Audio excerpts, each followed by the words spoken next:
عزیز طلباء و طالبات، ہم بی اے سال دوم کے SL کے متعلق غزل کا مطالعہ کر رہے تھے۔ ہم نے غزل کے حوالے سے تفصیلی گفتگو کی ہے، غزل کے فن سے بحث کی، غزل کے فن کو موضوع بحث لایا، غزل کے مطلع، مقطع، قافیہ، ردیف، غزل کی تمام اجزاء ترکیب کے حوالے سے تفصیلی گفتگو کی۔ شامل نصاب غزلوں میں ہم نے ولی اورنگ آبادی اور سراج اورنگ آبادی ان دو شعراء کی غزلوں کا مطالعہ کیا، جو کہ ہمارے اپنے علاقے دکن سے وابستہ تھے، جنہوں نے اردو شاعری کے اندر ایک نئے جہاں کو تشکیل دیا تھا، اردو غزل کو نئی جہات بخشی تھی۔ ایسے دو شعراء کا ہم نے مطالعہ کیا۔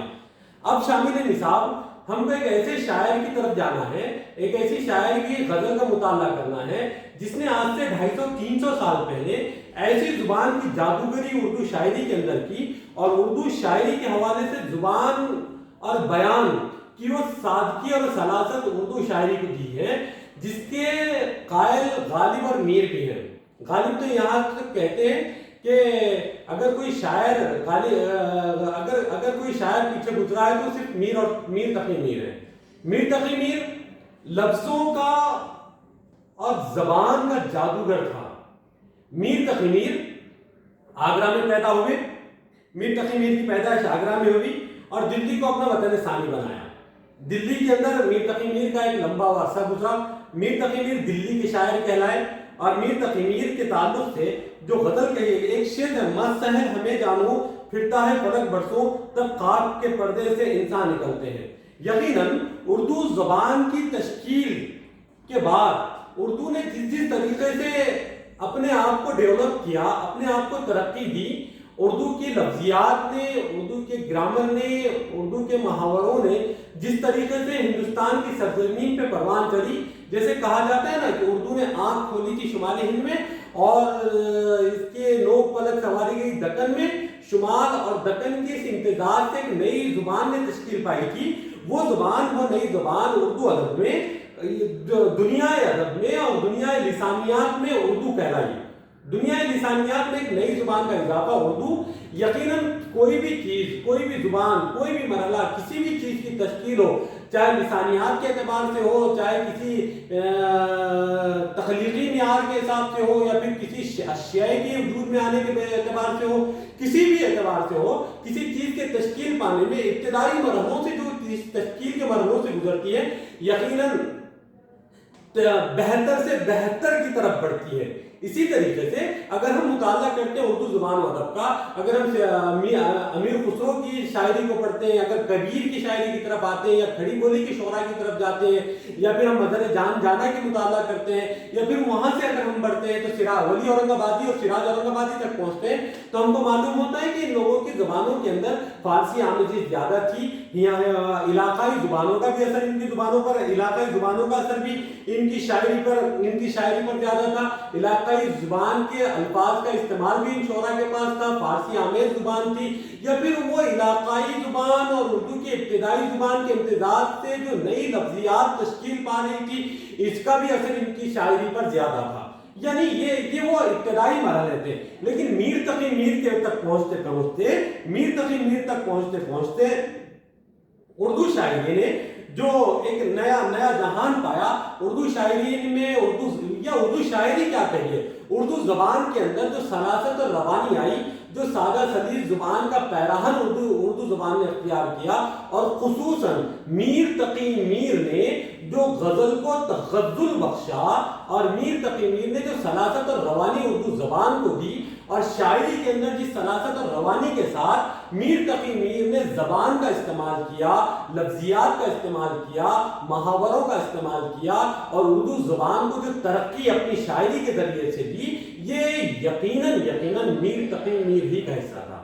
اس کے تعلق سے بڑے بڑے شعراء، ادبا، اردو زبان و ادب کے ناقدین اور ماہر لسانیات یہ کہتے ہیں کہ اردو زبان کے اندر سلاست اور روانی کی بنیاد، اردو زبان کو سادہ اور سلیس بامہارہ شاعرانہ پیرن میں ڈالنے والی اگر کوئی شخصیت ہے تو وہ میر تقی میر ہے۔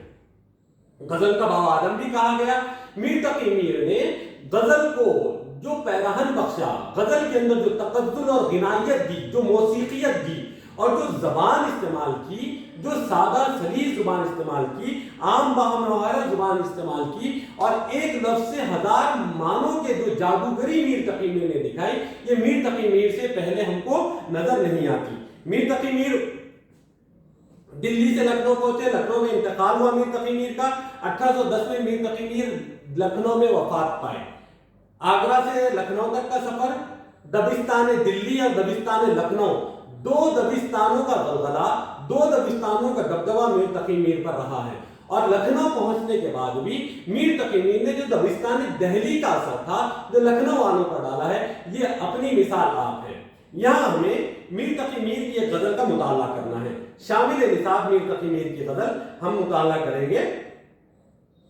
شامل نصاب میر تقی میر کی غزل کی میں قرأت کرتا ہوں، انشاءاللہ اگلے باب میں اس کی تشریح اور خلاصہ پیش کریں گے۔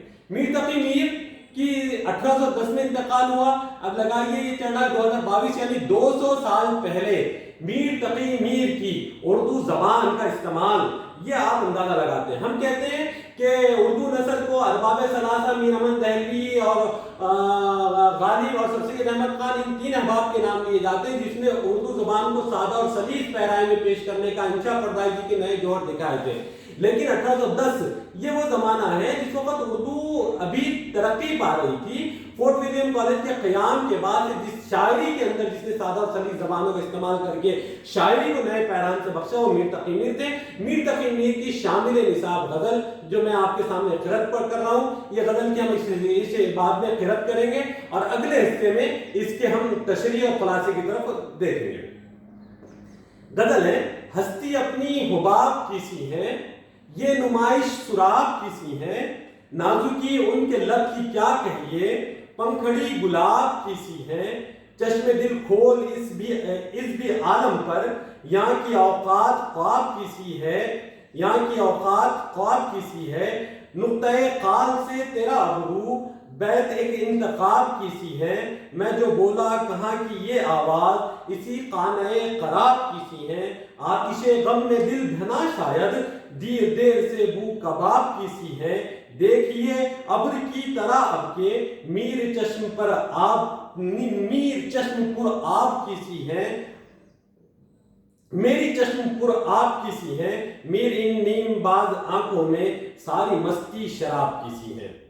ہستی اپنی حباب کی سی ہے، یہ نمائش سراب کی سی ہے، نازکی ان کے لب کی کیا کہیے، پنکھڑی گلاب کی سی ہے، چشم دل کھول اس بھی عالم پر، یہاں کی اوقات خواب کی سی ہے، نقطۂ قال سے تیرا ابرو، بیت ایک انتخاب کی سی ہے، میں جو بولا کہاں کہ یہ آواز، اسی خانہ خراب کی سی ہے، آتش غم میں دل دھنا شاید، دیر سے بو کباب کی سی ہے، دیکھیے ابر کی طرح اب کے میری چشم پر آب کی سی ہے، میری ان نیم باز آنکھوں میں ساری مستی شراب کی سی ہے۔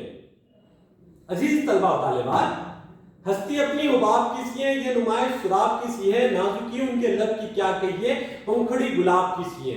یہ نازکی ان کے لب کی کیا کہیے، پنکھڑی گلاب کی سی ہے، یہ ایک لازوال شعر ہے۔ نازکی ان کے لب کی کیا کہیے، پنکھڑی گلاب۔ اس شعر کے تعلق سے ایک قصہ، ادبی قصہ موسوم ہے، یہ قصہ میں آپ کو بتا دوں۔ مخدوم محی الدین کے ایک دوست تھے جو مصور تھے۔ مخدوم محی الدین بڑے شاعر ہیں۔ مخدوم محی الدین اور اس مصور میں ٹھن گئی، دونوں نے کہا کہ میرا فن لازوال ہے، میرا فن جو مصوری میں پیش کیا جا سکتا ہے وہ شاعری میں پیش نہیں کیا جا سکتا۔ لیکن مخدوم اپنی بات پہ تھے، کہا کہ شاعری کے اندر جذبات احساسات کی جو نازک مصوری کی جا سکتی ہے وہ مصوری میں نہیں ہو سکتی۔ جو لفظوں کے اندر قید کیا جا سکتا ہے نازکی کو اور جذبات کو اور احساسات کو مصوری میں نہیں کیا جا سکتا۔ اور مصور صاحب کا کہنا تھا کہ بھئی جو مصوری میں کیا جا سکتا ہے وہ شاعری میں نہیں کیا جا سکتا۔ دونوں میں بات ٹھن گئی، دونوں بھی یہ طے پایا کہ مصور صاحب کو ایک ایسی چیز بنائیں گے جس کے اندر جذبات، احساسات، خیال، نازکی اور بالکل ایسی جیسے حقیقت بیانی ہو جائے ایسی تصویر وہ پیش کریں۔ تو اور مخدوم کو یہ ایسی شاعری پیش کریں گے جس کے اندر یہ تمام نزاکتیں موجود ہو. وہ یہ ایک موقع آیا کہ مصور نے ایک بہت خوبصورت سی حسینہ کی تصویر بنا دی اور جتنا نزاکت اس کے اندر، جتنے احساسات اور جتنی مرمریت اس کے اندر بھر سکتی تھی اتنی نزاکتوں کو اس نے پر کر کے ایک بہترین تصویر پیش کر دی. لوگ تصویر دیکھ کر اشش کر اٹھے. اس تصویر کے آگے مخدوم نے میر تقی میر کا یہی شعر لکھا: پنکھڑی گلاب کی سی ہے، یہ نمائش سراب کی سی ہے. شعر کی نزاکت میں بعد میں جائیں گے. اب یہاں پر یہ دیکھیے تو مصور اس شعر پنکھڑی گلاب کی سی ہے، یہ نمائش سراب کی سی ہے دیکھ کر ہنس پڑا اور کہنے لگا اس میں کیا خاص بات ہے. مخدوم نے کہا کہ تم کو کیا اس میں کیا کمی نظر آتی ہے؟ کہا کہ اتنی اچھی مصوری، میری جو منہ بولتی تصویر ہے تمہارے شعر میں. کہا کہ اس شعر میں کیا کمی ہے؟ کہا کہ پنکھڑی گلاب کی سی ہے، اس سے تو بہتر میں گلاب کی پنکھڑی بنا دوں. کہا کہ بنا دو.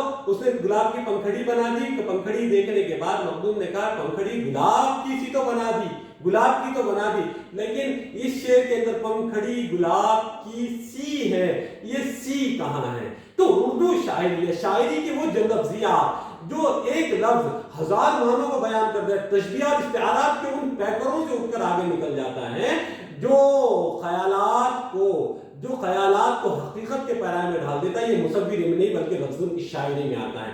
انشاءاللہ جس طلبہ طالبات اس غزل کو ہم مکمل طور پر کل دیکھیں گے.